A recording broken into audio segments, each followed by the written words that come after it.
कार्यकर्त्यांनी आमच्यासाठी जे गेली पावणे 2 वर्ष संकल्पना केली होती आणि आमचं म्हणणं असतं की प्रत्येक निवडणुकीला ज्या वेळेला आम्ही प्रचाराच्या अगोदर येऊन जगदीश्वराचं दर्शन, समाधीचं दर्शन, जिजामा समाधीचं दर्शन ही आमची परंपरा आहे, ती आम्ही राखण्याचं काम केलेलं आहे। आणि परवा सोमवारी जे आम्हाला पालकमंत्रीपद मिळालं तर पहिला मी आता रायगडला आलेलो आहे, बाकी मग आमच्या घरचा देव कुलस्वामिनी गावपांढर ह्याला मग आज रात्री काल तसं MAUच 5480 कोटीचे MAU झालेले आहेत आणि जवळजवळ जर व्यवस्थित ते सगळे पार पाडलं तर जवळजवळ 4000 लोकांना नोकऱ्या उपलब्ध होऊ शकतात।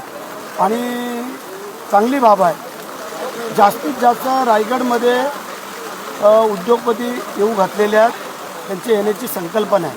कारण पोर्ट जवळ आहे, विमानतळ जवळ आहे, मुंबई जवळ आहे, सगळी शहरं जवळ आहेत आणि आता हवे झालेलं आहे। या सगळ्या बाबतीमध्ये रायगडला प्राधान्य उद्योगपतींनी जास्त दिलेलं आहे। काय नाही, महायुतीमध्ये आम्ही सगळे बरोबर हातात हात घालून काम करू। मी काल पण सांगितलं, आज पण सांगतो, महायुतीचे 7 आमदार, 2 खासदार, जिल्हा परिषद अध्यक्ष, उपाध्यक्ष, जिल्हा परिषद सभापती, सदस्य, पंचायत समितीचे सभापती, सदस्य, नगरपालिकेचे नगराध्यक्ष, नगरसेवक, महानगरपालिकेचे महापौर, नगरसेवक, ह्या सगळ्यांना बरोबर घेऊन आम्ही काम करू आणि या जिल्ह्याचा विकास करू। ह्याच्या अगोदर ते शिवसेनेचं चिन्ह मिळावं, नाव मिळावं म्हणून युक्तिवाद करत होते।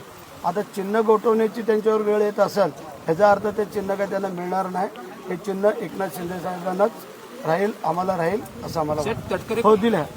त्या मुलींनी परवाच आदितीताईंनी आम्हाला सभागृहामध्ये आणि अनिकेतनी आणि आता खासदारांचं राहिलेलं आहे, बघू आज उद्या होईल।